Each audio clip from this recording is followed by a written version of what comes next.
Hindi laging Pasko. Kaya ngayon, bumabaliktad ang mundo. Ito si Dan Fernandez at saka itong obispo ba ito? Alagad daw ito ng simbahan na ito si Abante. Nako! Ididimanda at tatanggalin sa kamera. Nako yan, pag-uusapan natin. Kaya ngayon, nag-aalsa Poncio Pilato tong mga ito, naguhugas ng kamay. Hiyang-hiya naman kami sa inyo, ang lilinis nyong dalawa. So pag-usapan natin etong mga napahiya ito Sige. Mamaya. Isasabihin ko kung paano napahiya tong dalawa na ito. So discuss po natin at Huwag ka muna. Babalikan sila ni PRRD. Yan ang sinasabi ko sa inyo Ginagamit ninyo. Di umano ang sigaw ng taong bayan. Kayo ay inaabuso ninyo ang inyong kapangyarihan. Yung pala, mga ipokrito itong mga ito. Sige, tingnan natin. Sir, I understand may mga statement na rin po tayo kahapon denying the statements of Grijaldo. Pero just to be clear, para mas maipaliwanag lang po sa ating mga kababayan. So, may nangyari nga po bang private meeting about dun sa statement nga with Grijaldo? And ano po kaya yung reason kung meron? Ito private meeting. Tingnan natin. Kung i-deny o hindi, nagkaroon sila ng private meeting with Grijaldo. Na bakit siya kailangang ipatawag in private? Si Grijaldo po. Mahaba yung sinabi pa ko na Chairman Abante. Unang-una talagang there was a incident na talagang pinatawag namin siya. Pero not on our own volition. Because it was Colonel Garma, as what I'm saying sa mga interview sa akin, that ayan, inamin niya ipinatawag. Hindi, ang resource person, hindi nyo dapat kinakausap. Hindi nyo dapat, lalong-lalo na walang abogadong kasama. Okay? So, hindi nyo basta pinapatawag yan. Mali po yun. Yun po ang kina-question ng tao. Bakit nyo pinapatawag? Yan sinasabi ko sa inyo Usapin si Colonel Grijaldo. Kasi si Colonel Grijaldo, according to Colonel Garma, is a friend of her. So, sabi namin, tama-tama, andun si Colonel Grijaldo. So, tawagin na natin. So, it was at the back of the Quadcom. So, nang kinausap namin siya, sabi ko nga kay Chairman Abante, kausapin natin. Kasi nga, kaibigan daw, siya makakapag-confirm ng mga affidavit na ginawa niya doon sa supplemental. Papalusot ka pa. Nandiyan na kakausapin nyo pa. Pwede nyo namang tanungin na may nakaharap na camera na naka-under oath. Bakit nyo pa kailangang i-confirm kung ano-ano? Di ba? Hindi nyo na dapat kinausap pa. So, what we did was, yung lawyer, sinabi namin na pumunta para in the spirit of transparency. Kasi mahirap naman na kami lang. Kasi we always see to it na dapat talagang merong kasama. As a matter of fact, yun din na sinabi ko sa media that prior to the Quadcom hearing, nagkausap kami ni Colonel Garma. And I asked the permission of the chairman to be with me. And he accompanied me para at least... Ito po ang issue dito kasi baka hindi pa alam nung iba, no? Ito si Colonel Grijaldo ay sinabihan na meron talagang death squad. Okay? So sa madaling salita, gusto nila na idiin ito si Colonel Grijaldo si PRRD. Ang problema, ito si Colonel Grijaldo umalma at umamin sa Senado kahapon. Ngayon, ididimanda sila ni PRRD. Ayan. Kasi dinidiktahan. Hindi mo pwedeng diktahan yung mga witnesses o yung mga resource persons nyo. Hindi mo na kailangan kausapin ang haba-haba ng hearing. Pwede nyong tanungin nang marami ang nakaharap na mayroong camera. Bakit kailangang i-private meeting ninyo? Di booking kayo. Huli kayo. Transparent talaga yung usapan. Unfortunately, yung sinasabi niyang coercion and harassment, it never happened. Talagang wala namang coercion na nangyari. And ako, natatandaan ko kasi merong isang tao na naandun sa loob pa eh. Aside from the two witnesses at the two lawyers ni Garma, si chairman, saka ako, and then somebody, kilala ko sa mukha, hindi ko lang matandaan kung sino na staff yon. So, we were discussing yung I think it was number 17 na sinabi ko ito, sabi ni Garma, mako-confirm mo daw yung sa reward system. Naku, wala po kaming alam dyan. Wala po akong alam dyan. So, pinoint ko pa iba, yung 1999. Tama yung sinasabi niya. Ito pa. Gustong ipa-confirm. Kaya nga ididikit sa death squad eh. Ipa-confirm yung reward system. Ibig sabihin, pagka meron kang nadali, meron kang napatay, o kung ano man, meron kang reward. Na i-deny ni PRRD, dininay yan. Wala yan. So, gustong ipa-confirm na itong dalawang napakatinong mga walang kasong mga congressman. Para idikit kay PRRD. Ang galing, no? Pero yung kinuers namin siya at hinaras namin siya, kasi ang coercion talagang gagamitan mo ng threat eh. Gagamitan mo siya ng force eh. Pwedeng hindi. Sa kapangyarihan nyo ngayon, pwede mong, gaya na sabi niya, di ba? Tinanong siya ni Abante, ilang taon ka na lang. Iyon ay matindi. Pwede kitang ipapromote pa. Pwede ka pang maging general. Or, pwede kang halungkatan ng kaso. Mamaya ipapakita natin meron silang kasong hahalungkatin dito. Kung ginamitan natin siya ng force during that time, di ba? There was still a lot of time for him to react. Unfortunately, hindi niya yung ginawa. At the same time, we cannot do that. Alam mo, it's so unethical for the two of us not telling, yung sa mga chairman like si Ace, si Chairman Acop, saka si Congressman Paduano about do sa issue yon. Kung pipilitin namin siyang magsalita, and it will be against sa ating procedure na to bet first yung mga magsasalita para at least sigurado tayo. So yun yung tunay na nangyari. But of course, mayroon din ako sinasabi. Yun ang tunay na nangyari. Sabi mo, kwento mo yan eh. Okay? Meron siyang ibang kwento. Pero the fact remains, kinausap nyo in private. Yun ang hindi nyo madidinay. Sa katunayan, ipinahiya pa nga ni Karen Davila ito si Abante kanina. Iyon ang idiniin eh. Di ba? Idiniin. Bakit nyo kinausap? Hindi po pwede yan. Na issue na yung reason kung bakit niya ginawa yon. Well, yun yung aking analysis sa pangyayari. Bakit nila ginagawa to against us? Well, unang-una, demolition yun. Pangalawa, bakit nila ginagawa to sa amin? Baka kasi yan ang totoo. Congressman na merong speaker na Martin. Baka naman kasi yan ang totoo. Tapos sabi ni Dan Fernandez, ito'y demolition job. Nye? Sila pa ang demolition job? Wala kayong galawang investigasyon. Puro sa Duterte.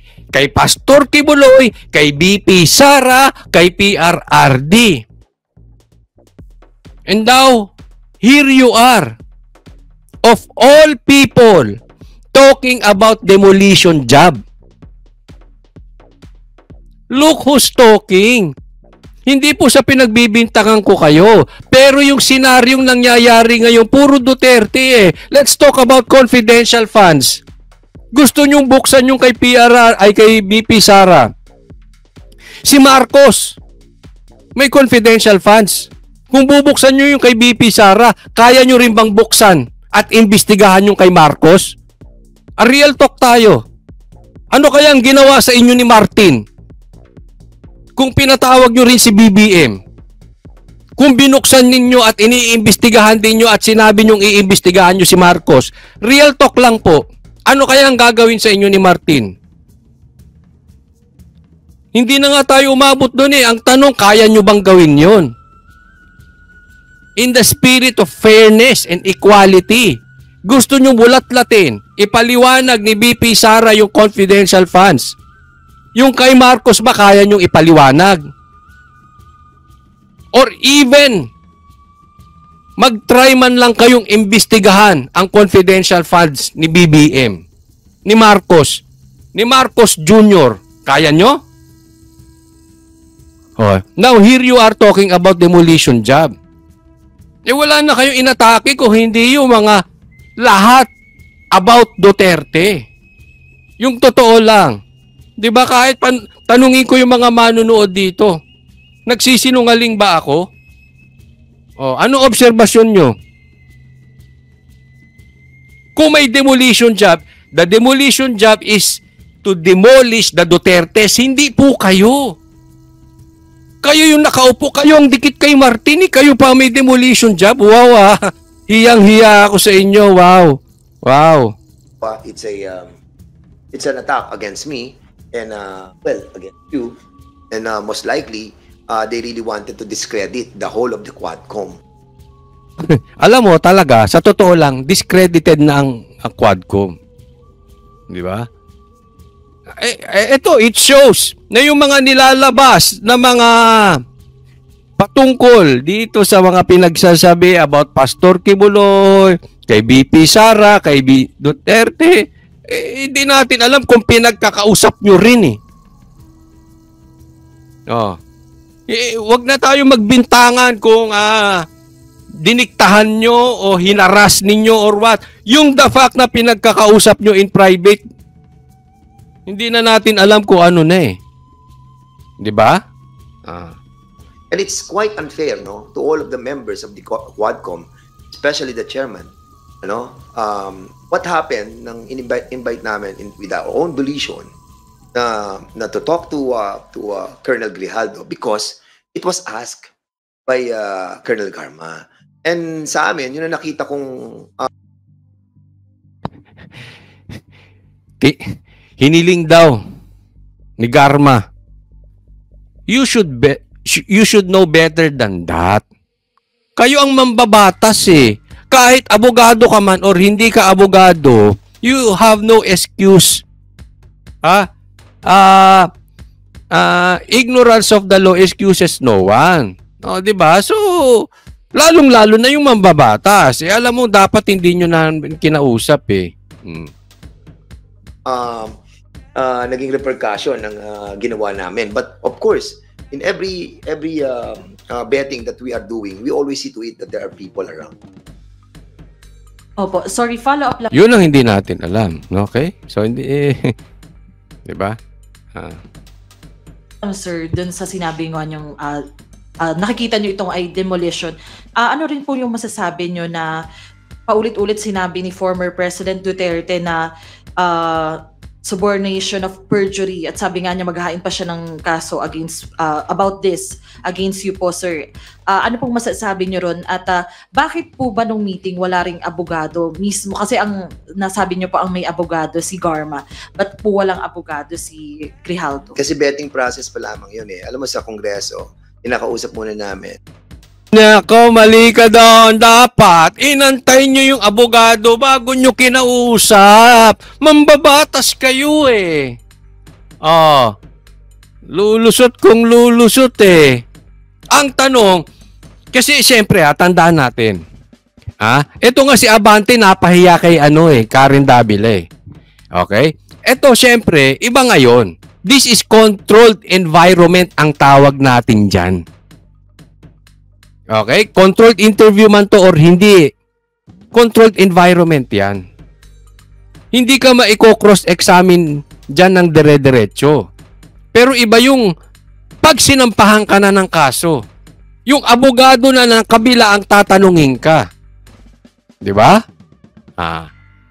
Nagsampulan na nga eh. Wala pa nga sa husgado, nabuking ito si Abante ni Karen Davila. Di ba? Kita?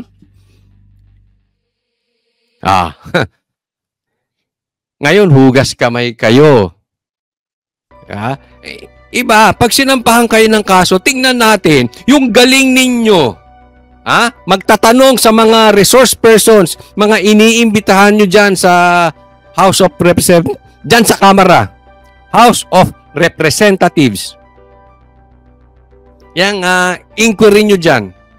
Tingnan natin kung gano'n din kayo. Kung sakali, ididemanda. Alam mo, eto kung idemanda to ni Duterte, ni PRRD, sa tingin ko, kung talagang leader itong si Martin, dapat ipag-inhibit niya itong dalawa. Dapat tanggalin niya muna sa Quadcom. Until may sinasabi yung kabilang panig, meron sinasabing panig kayo. Kasi po, hindi po kasiraan ng Quadcom yan. Magiging kasiraan lamang ng Quadcom yan kung hindi kayo mag-i-inhibit. Dapat medyo, pagka may mga Senate, ay may mga inquiry kayo, medyo tabi-tabi muna kayo ni Abante. Tabi muna kayo. Diba? Nang hindi nakukulayan yung Quadcom. Kasi kasiraan ng Quadcom, tama yan eh.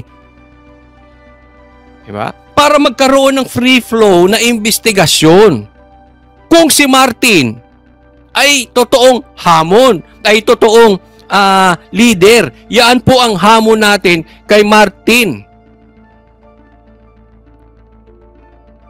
At kayo naman, kung talaga namang maganda ang inyong prinsipyo, hindi na kayo kakapit tuko dyan sa Quadcom. Hindi na kayo kakapit dyan sa mga posisyon-posisyon na yan, tawag-tawag na grupo na yan, kung ano man yan. Bitaw na muna kayo. O mag-inhibit kayo kung saan mang iimbestigahan ng grupo mo. Konting kahihiyan lang naman. Di ba? Kung meron kayo nun. And then kapag nalaman namin na pwede natin i-validate yung mga sinasabi niya, then the lawyers will come out. So, that time, wala namang lawyer na dala si Grijaldo during that time. Ang may lawyer doon is si Garma. Di ba't nyo nga kinausap? Inantay nyo lawyer. Simple lang naman. Pinahahaba mo pa. And that's the reason why we asked na kung pwede yung dalawang lawyer pumunta doon para at least transparent yung usapan. Now, kung nagsabi siya na, yes sir, kinocontrol ko po yan. Alam ko po yung reward system. And then, bring your lawyer. Yun ang namin, yun ang sistema ng procedure namin sa betting Kasi otherwise, kung ano naman masasabi mo nung tinatanong pa ni Abante, yung kumpare mo dyan, na kung ilang taon pa si Grijaldo? Una pala may co-coerce na namin siya. Alam namin, babalikan kami niyan. We're not like that. And hindi ganon. Baliktad. Alam mo sabi niya, i-coerce namin yan. Babalikan kami yan. Ibig niya sabihin, delikado yan. Pag kumanta yan. Hindi po. Mas delikado for Colonel Grijaldo. Alam niyo kung bakit? Kayo nakaposisyon Alam naman namin yung grupo nyo ang lakas kay Martin. Real talk lang po. Kayo ang nasa posisyon Ang ginigisa ngayon, ang focus ng Senate, focus ng House, Duterte. Mas maraming mawawala kay Grijaldo. Sa katunayan, baka general na ngayon niya kung umuo sa inyo. Mas marami siyang pakinabang. Aminin lang niya yung reward system. Nakakatakot bumangga sa inyo. Sa totoo lang. Ilan na po ang nademanda? Ilan na po ang may demanda binuksan? Dati nang tulog yung demanda. Na-dismiss na nga yung kay Pastor, di ba? Diyan nagsimula yan, binuksan. Anong punto natin? Hindi kayong malalagay sa alanganin, siya. Hindi kayo. you have to remember that we have a lot of evidences already. As a matter of fact, yung ating pong sinasabi natin na corroborative, no? Na-corroborate na eh. Actually, hindi naman kay Colonel Garma nagsimula yan eh. Doon sa dalawang PDL na kinorroborate ni Jimmy Fortaleza, na kinorroborate ni Warden Padilla. Saka lamang dumating si Colonel Garma. Saka lang dumating si Commissioner Leonardo. So now, sinasabi ni Garma na ito, meron pang isang kaibigan ako na magko-corroborate doon sa mga sinabi ko. Well, actually, kahit wala siya, hindi nga siya pinag-uusapan namin, kaya nagulat ako nang nandun lang siya, nagsasalita siya against us. Well, script nila yun eh. Bahala sila doon. Well, Yung tabas ng dila niya. Script nila yun eh.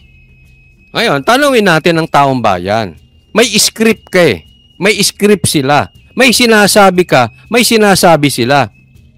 Sa pulso ng taong bayan, sino kaya ang mas pinapaniwalaan? Sino yung mas maraming mawawala? Who has more to lose than to gain? Si Grijaldo. 4 na taon na lang mawawala pa pension pag inipit siya ng inipit.